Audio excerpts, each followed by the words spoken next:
Dia adalah anak muda yang paling keras yang pernah saya temui. Ketua geng sekolah melihatnya, seperti seekor tikus yang melihat kucing. Berbalik dan kabur. Kali ini kembali ke sekolah, hanya untuk mengambil kembali nuncakunya. Tetapi lemarinya terkunci. Dia mengeluarkan palu yang selalu dibawanya. Loh, kamu kemana-mana bawa palu ya? Iya, kenapa? Setelah dibuka di dalamnya semua buku. Nuncaku kesayangannya hilang. Dia langsung pergi ke kantor kepala sekolah. Saat itu kepala sekolah sedang memarahi dua murid yang berkelahi. Wayne menyuruh mereka berdua keluar. Tapi kepala sekolah menyuruh mereka berdua duduk. Wayne melirik ke samping. Maaf, dia bisa langsung ke rumahku dan kamu tidak bisa. Setelah murid pergi, Wayne bertanya kepada kepala sekolah di mana nuncakunya. Kepala sekolah tertegun. Begitu banyak orang di sekolah, mana saya tahu di mana. Wayne pun pergi. Tapi baru saja keluar dari kantor kepala sekolah, dia melihat teman baiknya dibuli. Wayne ngamuk. Dia pun merebut alat musik dari tangan seorang murid. Lalu, hasilnya, Wayne dikeluarkan dari sekolah. Tapi Wayne merasa tak apa. Kali ini dia kembali hanya untuk mengambil balik nuncaku dan menjualnya. Wayne yang habis berkelahi sedikit lapar, dan membeli sosis seharga 5 sen. Akhirnya dia bertemu tuan rumah yang meminta uang sewa. Wayne meminta kelonggaran beberapa hari, karena di rumahnya masih ada ayahnya yang lumpuh. Siapa sangka tuan rumah bukan saja tidak setuju, tapi juga bicara sembarangan. Dia mungkin bukan ayahmu. Orang-orang yang keluar masuk rumah itu tidak sedikit. Tapi baru masuk rumah sebentar terdengar ketukan.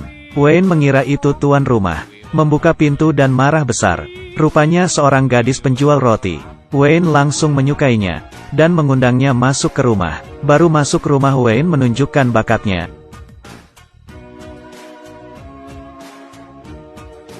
Setelah selesai Wayne bertanya dengan serius, "Kamu punya pacar gak?" "Belum ada."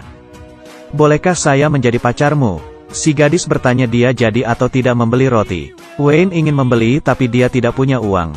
Jadi pergilah mencari uang. Baru cari aku lagi. Lalu Wayne mencari teman baiknya, dan mengumpulkan semua koleksi ayahnya. Majalah-majalah dewasa, dan menjualnya kepada temannya. Lalu membawa uang dan pergi ke rumah gadis itu. Setelah membeli 1 kotak roti, Wayne akhirnya punya pacar. Tapi belum sempat dekat, Wayne malah ditendang. Sepasang kekasih ini baru jadian. Belum sempat dekat, lelaki ini malah ditendang dan tersungkur di tanah. Pria ini menginjak Wayne, dan bertanya, dia mencari putrinya Dale untuk apa? Wayne menjawab membeli roti. Setelah mendengar pria ini ngamuk, dan meminta uang hasil jualan kepada Dale. Rupanya roti Dale semua dicuri dari rumah. Ayahnya sangat tidak senang. Mencaci maki Dale dan ibunya sama saja hanya bisa mencuri.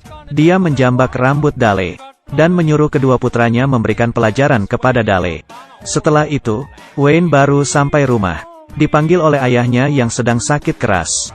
Memberikannya segepok uang dan selembar foto, dan memberitahunya bahwa dia yang membeli mobil yang ada di foto. Harusnya diberikan kepadanya, tapi dibawa pergi oleh ibumu dan orang lain. Tiba-tiba suara petasan mengagetkan ayahnya.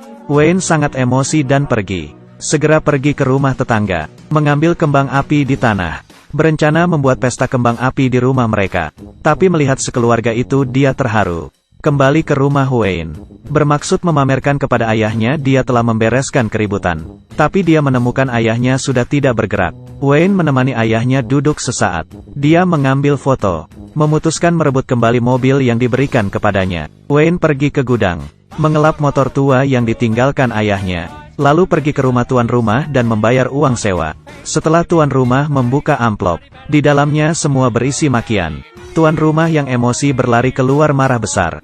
Tapi dia melihat rumah yang disewakan untuk Wayne telah dibakar. Lalu Wayne diam-diam pergi ke rumah Dale, ingin kabur bersama Dale. Saat itu Wayne menyadari ada yang naik ke atas, membawa sebuah TV dan mencari posisi yang pas. Kamu pasti tidak pernah melihat anak muda yang begitu keras, demi kabur bersama si gadis. Dia dan ayah si gadis saling beradu. Akhirnya anak muda menggunakan satu jurus, menggigit hidung ayah gadis dan mengalahkannya. Mereka berdua menaiki motor dan menempuh perjalanan panjang. Akhirnya berhenti di sebuah kafe untuk beristirahat. Tapi di saat ini Dale datang bulan. Dia meminta Wayne untuk membelikan pembalut. Meskipun Wayne merasa tidak nyaman, tapi dia tidak berani menolak. Di supermarket Wayne bingung, tidak tahu mau beli yang mana. Saat itu seorang pegawai toko berjalan kemari. Wayne terkejut dan segera membalikkan badan, mengambil sebotol minyak pelumas. Minyak pelumas itu adalah kesukaanku. Wayne meletakkannya kembali, lalu pergi ke supermarket lain. Dia malu-malu dan meminta bantuan pegawai toko, dan membeli pembalut yang cocok untuk pacarnya. Saat itu seorang preman datang mencari pegawai. Wayne melihatnya. "Kamu lihat apa? Dasar adik kecil, cepat pergi." Pegawai toko takut mantan pacarnya akan melukai Wayne. Dia menyuruh Wayne pergi. Saat membayar, Wayne membeli sebuah gembok, dan sebuah tongkat bisbol. Lalu, preman itu digembok di tiang. Keretanya juga dihancurkan oleh Wayne. "Saya ingin meretur tongkat bisbol ini." Pegawai toko melihat preman yang tampak menyedihkan, langsung setuju. Tapi ketika Wayne kembali ke kafe, Dale menghilang. Wayne menunggunya di kafe. Pelayan memberitahu Wayne, dia tidak mungkin kembali lagi. Bermaksud menuang kopi lagi untuk Wayne. Siapa sangka Wayne, "Ya Tuhan, nak. Sakit gak?" "Sakit." Saat itu Wayne tiba-tiba melihat Dale. Dale kecewa dengan Wayne, bahkan mengejek jaket Wayne sangat jelek. Mereka berdua pun berpisah. Wayne kembali ke tempat di mana mereka memasang tenda, dan melihat ada orang yang mencuri barang mereka. Wayne tiba-tiba jatuh dari langit, mengagetkan mereka berdua. Lelaki gondrong mengatakan jaket Wayne bagus. Wayne segera memberikannya. Mereka berdua melihat Wayne sangat baik kepada mereka, langsung berbagi trik rahasia mengejar wanita dengan Wayne. Setelah mendengar, Wayne memutuskan pergi ke stasiun untuk mengejar Dale. Mereka berdua mengatakan di sini ada jalan pintas, tapi di jalan itu ada berandalan. Tapi Wayne tidak takut. "Hey bro." Wayne mengeluarkan palu yang selalu dibawanya. Yang menyukai film ini, silahkan komentar.